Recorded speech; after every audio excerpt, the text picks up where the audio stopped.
안녕하십니까. 제 소개를 간단히 해보자면, 저는 30대의 평범한 사람입니다. 제가 오늘 글을 쓰는 이유는 제 주변에 있는 많은 분들 덕분에 제 인생이 너무나도 환하게 바뀌었기 때문입니다. 어릴 적부터 갖은 고생하며 살면서 내 인생은 언제쯤 나아질까? 대체 언제쯤 마음 편히 살 수 있을까? 생각을 많이 했습니다. 그런데 요즘에는 내가 정말 행복한 사람이라는 생각을 많이 합니다. 웃을 날이 더 많고 하루하루가 소중하고 감사하게 여겨집니다. 이렇게 제게 행복을 가져다 준 사람들을 위해서 글을 써서 사연을 보내봅니다. 이곳에 올라오는 사연을 보다 보면 어릴 적 이야기들 많이들 하시는 걸 볼 수 있었습니다. 그런데 저는 어릴 적을 별로 떠올리고 싶지가 않습니다. 추억할 만한 거리도 없고 솔직히 그때 많이 힘들었었거든요. 세월이 흐르면 괜찮아지겠지 했지만 아니었습니다. 제게 제 과거는 숨막히고 우울하기만 한 과거였습니다. 대충만 말씀을 드리자면 저도 저지만 제 어머니가 많이 고생을 하셨습니다. 이유는 바로 제 아버지 때문이었죠. 아버지라고 입에 올리기도 힘겨울 만큼 저희에게 그 사람은 악마와도 같았습니다. 저희에게 많은 상처를 남겼고 인간 같지도 않은 행동을 했었죠. 어렸을 때는 매일 잠들기 전에 이런 생각을 했습니다. 사실은 이 모든 상황이 꿈이길, 우리 집이 평범한 집이길, 눈 뜨면 좋은 집에 다정한 아버지가 나타나길, 이런 말도 안 되는 상상을 했고, 그런 상상을 하면 괜히 진짜 그렇게 될 것 같은 들뜬 마음으로 잠들곤 했습니다. 하지만 아무리 자고 일어나도 그런 동화 같은 일은 벌어지지 않았고 매일매일이 힘들 뿐이었습니다. 힘든 일상에서 벗어나게 된 것은 16살 때였습니다. 하루도 거르지 않고 술을 먹었던 아버지가 그렇게 좋아하는 술을 먹다가 심장마비로 돌아가셨습니다. 그때부터 어머니와 둘이 살게 되었는데 솔직하게 말하면 아버지가 돌아가신 게 충격적이고 슬프긴 했지만 뭔가 해방된 느낌이었습니다. 험한 말과 무언가 부서진 조각들로 가득 차 있던 집이 허전하기도 어색하기도 또 편안하기도 했습니다. 그리고 매일 습관처럼 고개를 숙이고 있던 어머니가 조금씩 고개를 들기 시작하셨고 어머니와 제 얼굴에는 이전에는 볼 수 없었던 미소가 피기 시작했습니다. 우리를 괴롭히던 악마로부터 자유로워진 것이었습니다. 어머니와 같이 고생을 해서 그런 건지, 힘든 시기에 의지할 곳이 어머니밖에 없어서 그런 건지, 저와 어머니 사이에 애착이 아주 잘 형성되어 있었습니다. 다른 애들은 엄마라면 치를 떨고 인상부터 구겨지던 청소년기에 저는 마냥 어머니가 좋았습니다. 나를 보호해주는 사람이라는 동시에 내가 보호해줘야 되는 사람이라고 생각되었습니다. 친구들도 신기해할 정도로 어머니와 사이가 좋았습니다. 어머니는 저 하나 잘 키워보겠다고 참 열심히 사셨습니다. 아니, 사실은 그전부터 열심히 사셨죠. 아버지가 없는 살림에 흥청망청 써대고 어머니를 구박했으니 그러실 수밖에 없으셨을 겁니다. 아버지가 떠나기 전에 어머니는 일을 무려 3개나 하셨습니다. 매일 아침에 눈을 뜨면 어머니는 안 계셨습니다. 새벽에는 동네 우유 배달을 나가셨고 끝나고는 곧장 건물 청소 일을 하셨습니다. 청소 일은 일찍 시작해서 일찍 끝났습니다. 그럼 일주일에 3번 정도 어머니는 동네 미용실에 가서 손님들 머리 감기고 청소하고 보조하는 일을 하러 가셨습니다. 아, 가끔 집에서 손부업도 하셨으니까 직업이 4개였다고 해도 손색이 없겠네요. 집에서도 내내 어질러진 집을 쓸고 닦고 설거지를 하고 빨래를 하고 주무실 때 말고는 엉덩이 붙이고 앉아 계신 걸 본 적이 없었습니다. 그랬던 어머니가 아버지가 떠난 후에는 조금 편해지셨습니다. 제가 말렸거든요. 엄마, 이제 아침에 우유 배달하러 가지 마세요. 응? 왜 우리 아들? 엄마가 힘든 게 보기 싫어서요. 이제 돈 달라는 사람도 없으니까요. 이런 말들을 하고 싶었지만 그럼 어머니가 계속 일을 나갈 것 같았습니다. 그래서 무슨 좋은 수가 없을까 하다가 생각해낸 말이 이거였습니다. 저 집에서 혼자 자는 거 무서워요. 뭐 정말? 아니 고등학생이나 된 애가 뭐가 무섭다고 그래? 네, 진짜 무서워요. 그리고 엄마가 차려주는 아침밥도 먹고 싶어요. 그러니까 우유 배달 가지 마세요. 네? 약간 뚱딴지 같은 거짓말이었지만 어머니는 믿으셨습니다. 그래서 우유 배달을 가지 않게 되셨죠. 청소 일도 안 하셨으면 했습니다. 어머니가 락스 냄새 계속 맡는 것도 힘들어 하셨고 청소 일을 오래 해서 그런지 허리도 안 좋으셨거든요. 하지만 그건 마땅히 말릴 핑계도 생각나지 않고 같이 일을 하시는 어머니 친구분과 재밌게 잘 지내시는 것 같아서 그냥 가만히 있기로 했습니다. 그리고 제가 가만히 있을 수밖에 없던 더 큰 이유가 얼마 지나지 않아 생기게 되었고요. 아버지가 떠나고 6개월이 흐른 어느 날이었습니다. 어머니와 둘이 보내는 생활이 익숙해지고 편안해지고 만족스러웠습니다. 이게 보통의 삶이구나 생각했습니다. 그런데 어느 날 학교를 마치고 집에 갔는데 제가 꿈을 꾸고 있는 줄 알았습니다. 소름 끼치게 익숙한 집안의 풍경이었습니다. 험한 말이 날아다니고 여기저기 부서진 물건들이 돌아다니는 풍경. 다시 떠올리기도 싫은 그 상황이 눈앞에 펼쳐진 것이었습니다. 손바닥에 땀이 삐질삐질 났습니다. 어디 영화에서만 봤던 검은 양복의 사람들이 저희 집을 엉망으로 만든 것이었습니다. 그들은 아버지를 찾았고 아버지가 돈을 빌려갔다고 했습니다. 태어나 한 번도 본 적 없는 어마어마하게 큰 돈이었습니다.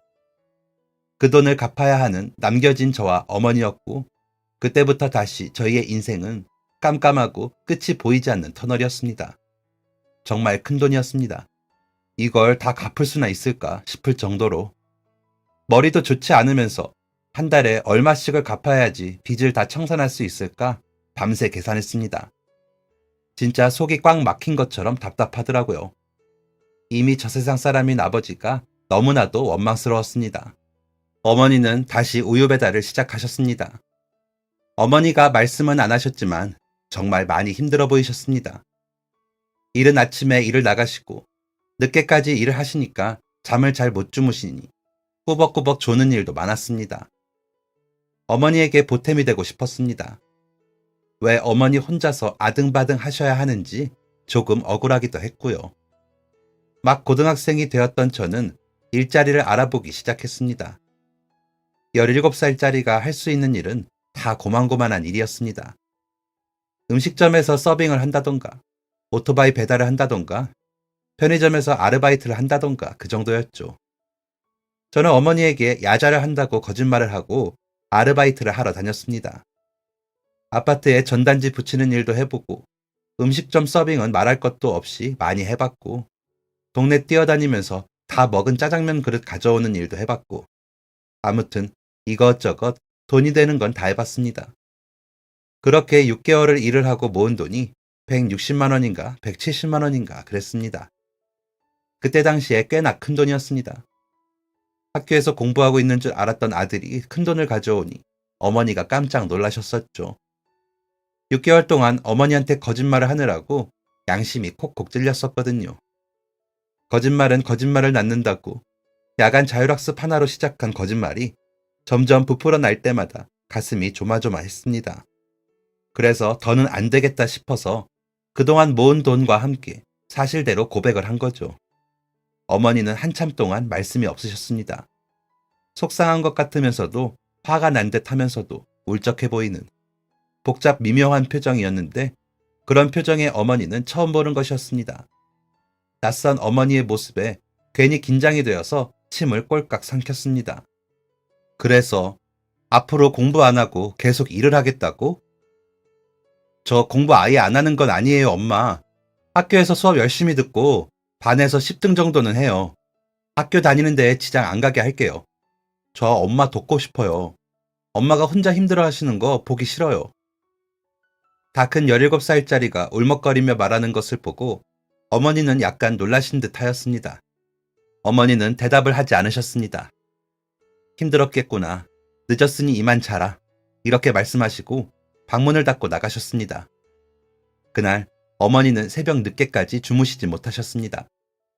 저는 계속해서 일을 했습니다. 어머니는 제게 일을 하지 말라고 하는 대신에 늦은 저녁밥을 차려주셨습니다. 하지 말라고 안 할 고집이 아니라고 생각하셨던 것 같습니다.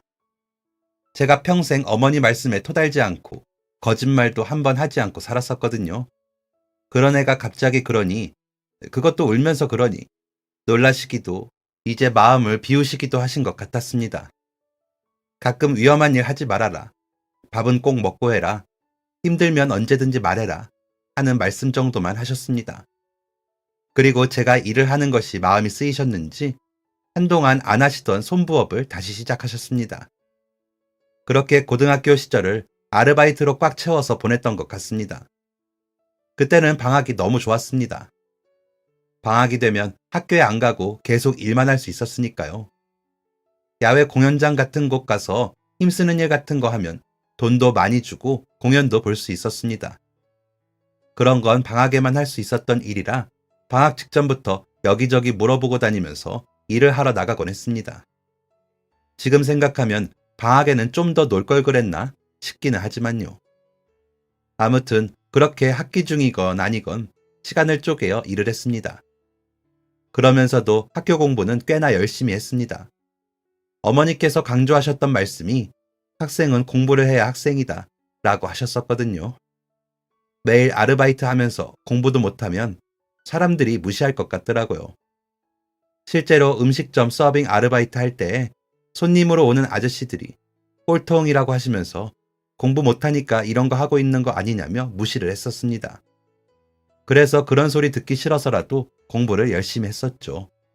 특별히 집에서 한 건 숙제 정도이고 그냥 수업 열심히 들었습니다. 그때 한 반에서 40명 정도였던 걸로 기억을 합니다. 고등학교 막 들어가서는 성적이 그냥저냥 했는데 아르바이트 본격적으로 시작하면서 수업 시간에 더 집중하니까 성적이 오르더라고요. 시험 정말 잘 봤을 때는 반에서 2등도 해봤습니다. 딱히 대학교를 가고 싶다거나 그런 건 전혀 아니었습니다. 제 형편의 대학교는 무슨 하고 생각도 안 하고 있었죠. 그런데 고등학교 3학년 중간고사가 끝나고 담임 선생님하고 진학 문제로 면담을 하게 되었습니다. 저희 어머니도 같이요. 그때 선생님께서 그러시더라고요. 제 성적이면 4년제도 노려볼만 하다고요. 제가 절대 싫다고 했습니다. 대학교는 무슨 대학이냐고 그냥 취업할 거라고 했죠. 그러니까 제 상황을 대충 알고 계시는 담임 선생님께서 잠깐 고민을 하시더니 그럼 전문대는 어떻냐는 겁니다. 더 알아봐야겠지만 2년제 전문대에 장학금 받고 갈 수 있을 것 같다고 하셨습니다. 저는 그래도 2년 버리는 것 같아서 싫다고 그동안 일을 하는 게 나을 것 같다고 했는데 어머니는 말씀이 없으시더라고요. 선생님 얘기를 차분히 듣고는 집으로 돌아가셨습니다. 그리고 그날 집에 갔는데 어머니가 이러시는 겁니다. 도원아, 대학교 가. 네? 선생님이 하신 말씀 때문에 그러세요? 저 정말 대학교 안 가고 싶어요. 그냥 졸업하고 취업해서 일할래요. 엄마는 말이야, 대학교에 가고 싶었어. 어릴 때도 그렇고 지금도 그게 참 아쉽더라. 엄마 고등학생 때 공부 잘했던 거 알지? 그러다가 갑자기 집 어려워지면서 졸업만 겨우 하고 공장 들어간 거. 간간히 대학 간 친구들 소식을 듣는데 참 부럽더라고. 지금은 연락 안 하지만 다들 멋진 사람들이 되었다는 소식도 들었고. 엄마는 도원이가 대학교에 갔으면 좋겠어. 나중을 위해서도 너의 20살을 위해서도. 이건 엄마의 몫이야. 엄마가 감당해야 할. 네가 덜어주려 하는 거 알지만 너의 인생이 더 중요해. 생각해 볼게요. 학교에서 수업을 들으면서도 아르바이트를 하면서도 고민을 많이 했습니다. 그리고 끝내 저는 전문대에 장학금을 받고 들어가는 것을 목표로 대학교에 갈 준비를 시작했습니다. 성적을 조금 더 올리려고 공부를 정말 열심히 했습니다.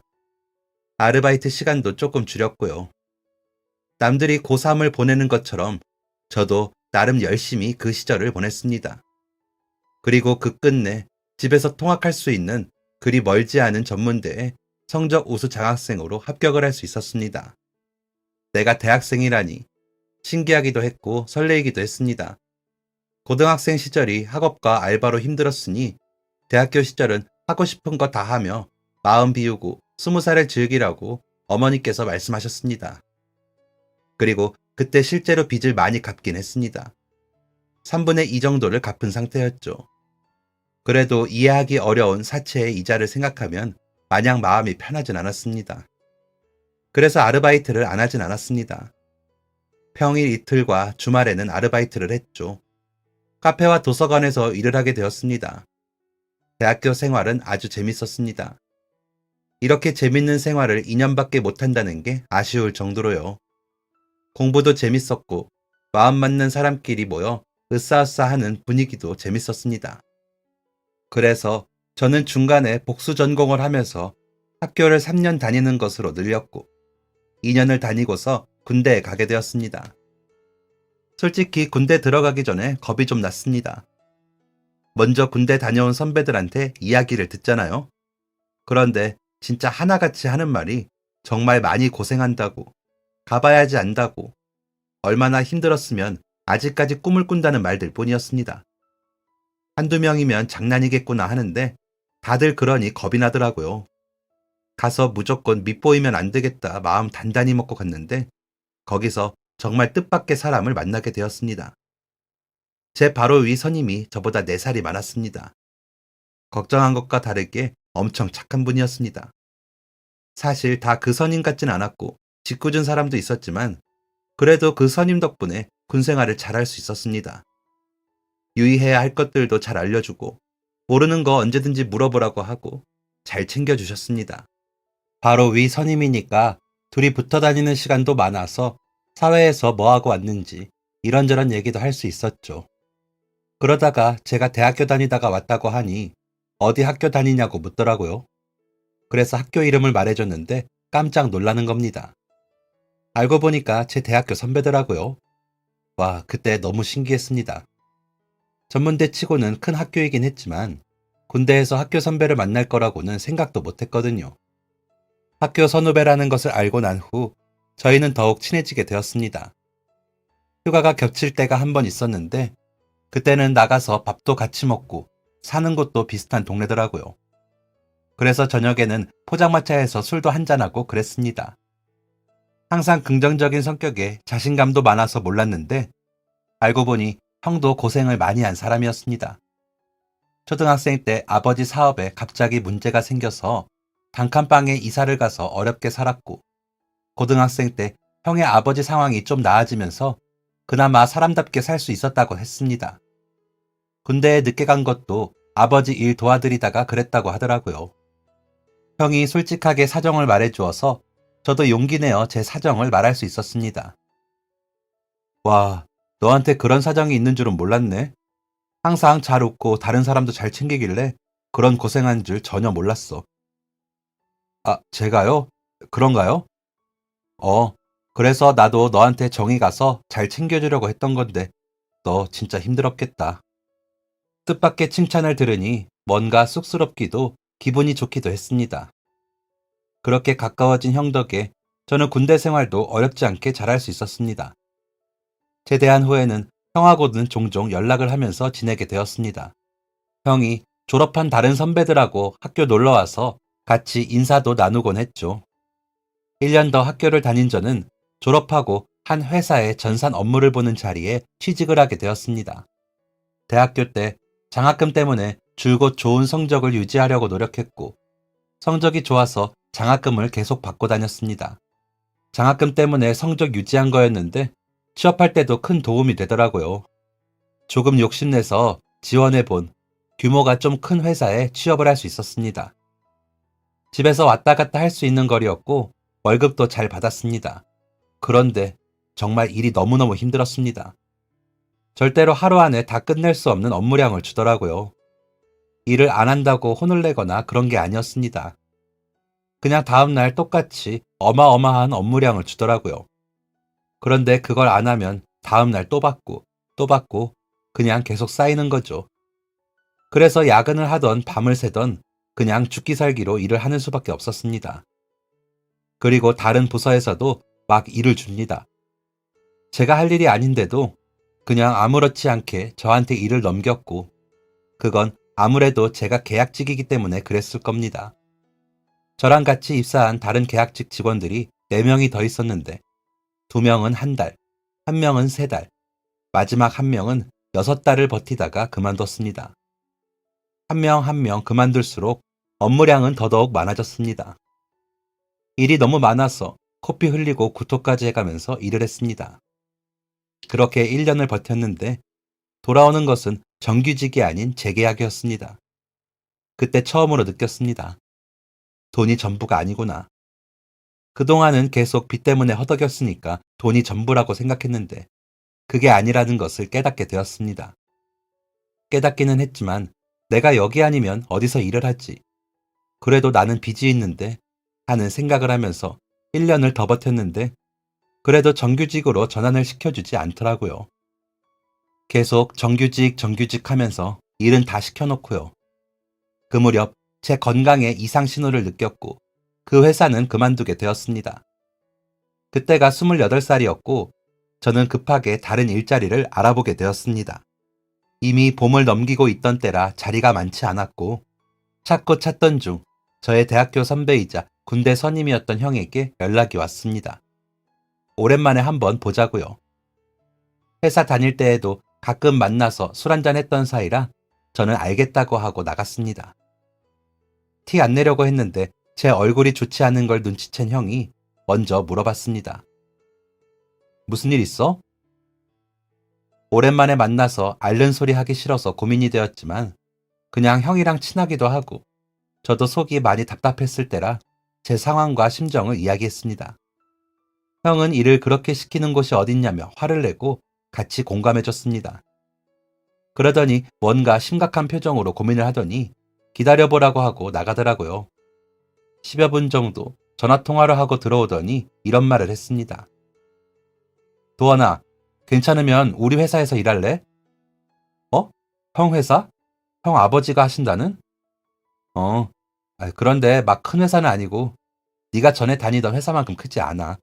그냥 직원 10명 정도 있는 작은 회사인데 우리도 마침 새 직원 필요했거든. 방금 아버지랑 통화하고 왔는데 좋다고 하시네. 작은 회사이긴 해도 규모 대비 사업 수완이 괜찮아서 보너스도 잘 챙겨주고 업무량도 과할 정도는 아니니까 한번 생각해봐. 형이랑 헤어지고 집에 가는 길. 솔직히 고민이 많이 되었습니다. 지금 제 사정에 이것저것 따질 때가 아니라지만 형의 호의만큼 제가 일을 잘 못해주면 어쩌나, 기대만큼 못하면 어쩌나 걱정이 되었거든요. 전에 일했던 회사에서 자존감에 스크래치가 많이 났었던지라 많이 위축되어 있던 상태였습니다. 하지만 역시나 제 사정은 고민할 사정이 아니었습니다. 빚도 아직 남아있었고 어머니께서도 쉬지 않고 일을 하고 계셨을 때라서 저도 얼른 나가야 했죠. 저는 그렇게 첫 직장 퇴사 후 2달 만에 형의 회사로 재취업을 하게 되었습니다. 회사에 가보니까 모두 저보다 나이가 많으신 분들이었습니다. 반 정도는 삼촌, 아버지 뻘의 분들이셨고 나머지 반도 형보다도 나이가 많은 분들이셨습니다. 새로 들어온 신입이구나. 잘 부탁드립니다, 신입씨. 일하시는 분들은 모두 친절하고 유쾌한 분들이셨습니다. 다들 남자들만 있는 곳이기도 했고 직원 수가 적어서 그런지 어색함도 전혀 없고 두루두루 다 사이가 좋은 회사였습니다. 모두 친절하신 덕분에 저도 금방 적응을 할 수 있었고 막내 신입 역할을 톡톡히 해내기 위해서 열심히 일을 했습니다. 전 직장에서는 일을 아무리 많이 잘해도 구박만 받았었거든요. 못하면 못한다고 구박받고 잘하면 또 잘한다고 구박받고요. 그런데 이 회사에서는 못해도 잘해도 좋은 말만 해주셨습니다. 경쟁하는 구조도 아니었고 업무도 정확하게 분담되어 있었고요. 이런 좋은 회사에 들어올 수 있게 해준 형과 형의 아버지인 사장님에게 그저 감사할 따름이었습니다. 실망시킬 수 없다는 생각, 이 좋은 회사를 놓치면 안 되겠다는 생각에 최선을 다해서 열심히 했고 그럴 때마다 좋은 성과가 따라와서 더 뿌듯하게 일을 했습니다. 사장님이 성과금도 잘 챙겨주셨었거든요. 일할 맛이 막 나더라고요. 그래서인지 다들 사장님과 오랜 인연이 있으시기도 했고 회사에서 오래 일하신 분들이 대부분이었습니다. 종종 회식도 했는데 회식 자리도 엄청 편하고 즐거웠습니다. 사장님이 회식 자리에서는 일 얘기 절대 하지 말라고 하셔서 더 편한 분위기였죠. 그 덕에 다른 분들의 자녀분들 이야기도 듣고 취미생활 이야기도 들으며 정다운 분위기에서 회식 자리도 즐길 수 있었습니다. 그렇게 좋은 회사에 입사한 지 1년이 조금 넘었을 때 점점 빚의 바닥이 보였습니다. 한두 달만 있으면 다 갚을 수 있을 정도였습니다. 이제 어머니를 편하게 해드려야겠다고 마음먹고 있었죠. 하지만 제 상황은 제 마음과 다르게 흘러갔습니다. 아주 정반대로 말이죠. 퇴근하고 집에 가서 어머니와 늦은 저녁을 먹고 있었습니다. 어머니가 해주신 맛있는 김치찌개를 먹으면서 같이 TV를 보고 있었죠. 아마 8시 뉴스를 보고 있었던 것 같습니다. 제가 뉴스를 좋아해서 한참 푹 빠져서 밥을 먹고 있는데 갑자기 그릇 떨어지는 소리가 났습니다. 고개를 돌려 어머니를 보니 어머니가 쓰러지셨더라고요. 너무 놀라서 말도 안 나왔습니다. 일단 허둥지둥 119에 전화를 걸었고 쓰러진 환자를 건드리지 말라는 구급대원분의 말에 저는 아무것도 못하고 어머니를 지켜보기만 했습니다. 어머니가 정신을 잃으신 건 아닌 건지 앓는 소리를 계속해서 내셨습니다. 5분쯤 지나고 구급차가 도착했고 그렇게 갑자기 어머니는 병원 생활을 시작하셔야 했습니다. 어머니의 병명은 대장암이었습니다. 그것도 3기, 대장암 3기였습니다. 의사 선생님 말씀을 듣고 얼마나 울었는지 모릅니다. 모든 게 다 저 때문인 것 같은 죄책감이 들었습니다. 어머니가 그동안 변이 불규칙하다고 하셨을 때 새겨들을 걸, 식사를 건강식으로 더 챙겨드릴 걸, 왜 나는 자식이 되어서 어머니가 아픈 것도 몰랐을까 하는 죄책감에 제 자신이 너무 원망스럽기만 했습니다. 어머니는 수술을 받아야 하는 상황이었습니다.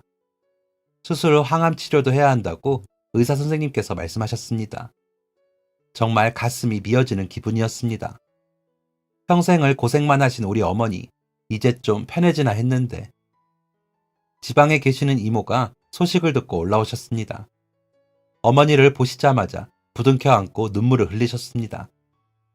이모는 어머니의 간호를 도울 테니 아무 걱정 말라고 하셨습니다. 저는 일을 해야 했습니다. 어쩔 수 없었습니다. 남은 빚을 갚아야 했고 어머니의 병원비를 내야 했습니다. 저는 가장이었습니다. 왜 그래? 무슨 일 있어? 가장 먼저 제 상황을 눈치챈 것은 군대 선임이었던 사장님의 아들인 형이었습니다.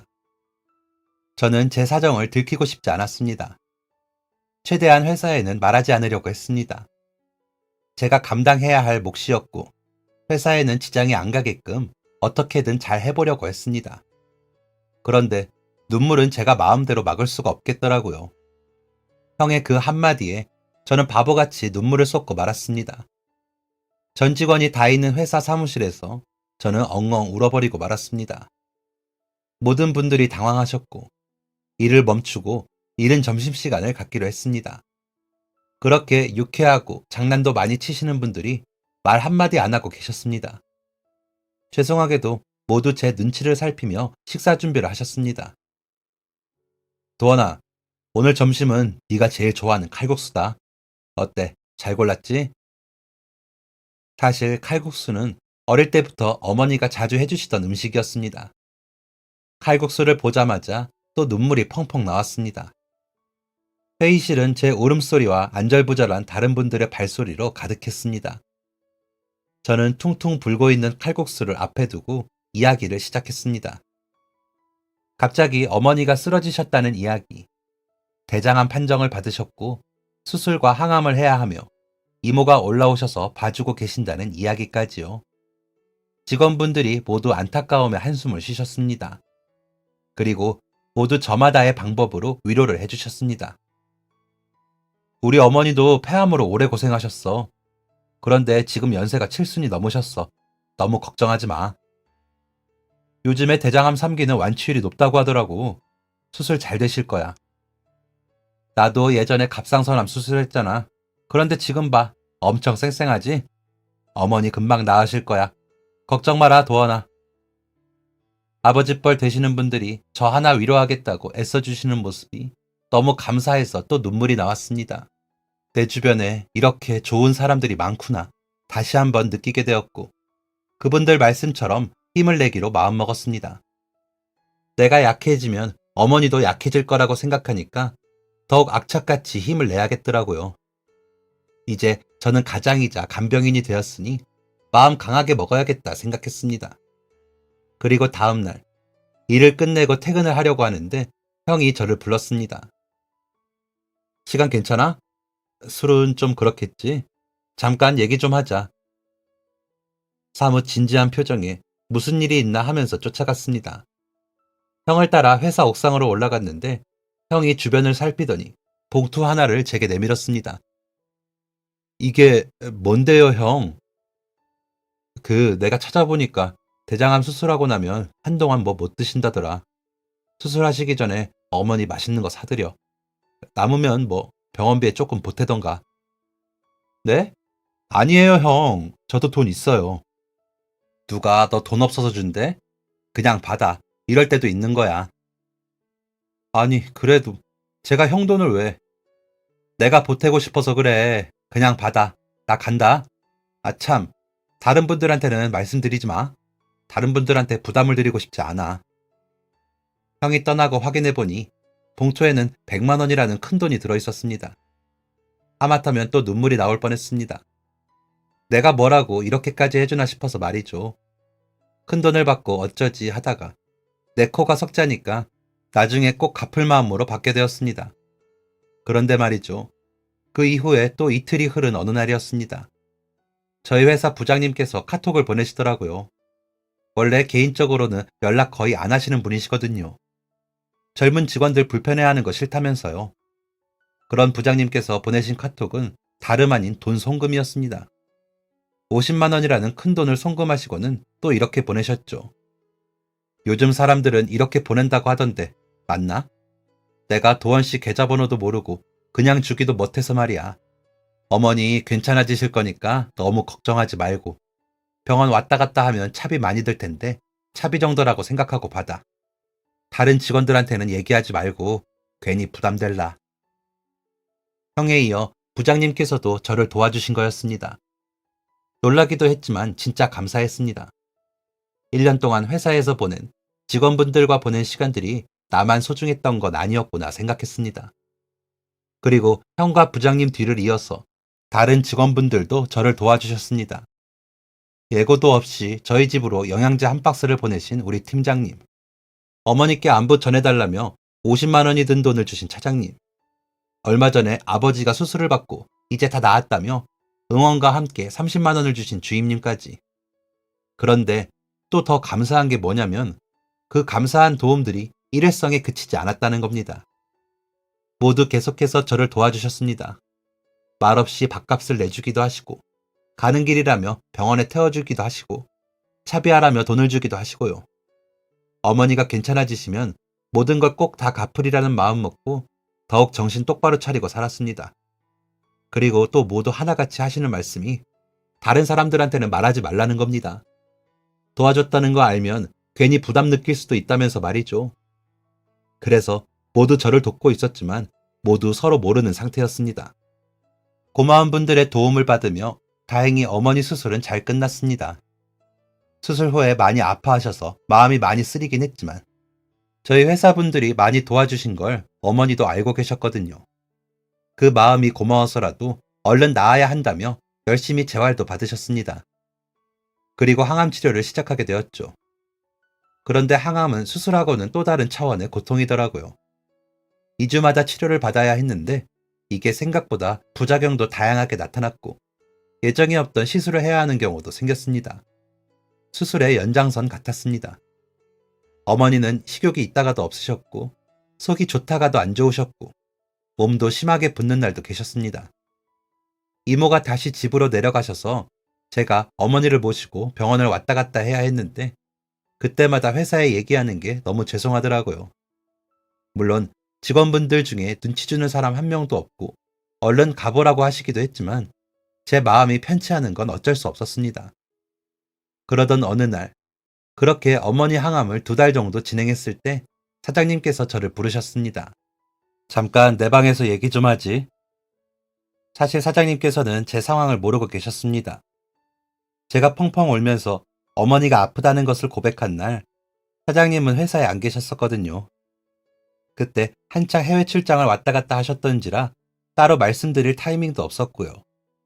형도 말씀을 안 드린 모양이었습니다. 요즘 무슨 일 있나? 저는 있는 사실대로 다 말씀을 드렸습니다. 어머니가 수술을 하셨고 항암 중이라는 것까지요. 그러니까 사장님의 눈이 엄청 커다랗게 변했습니다.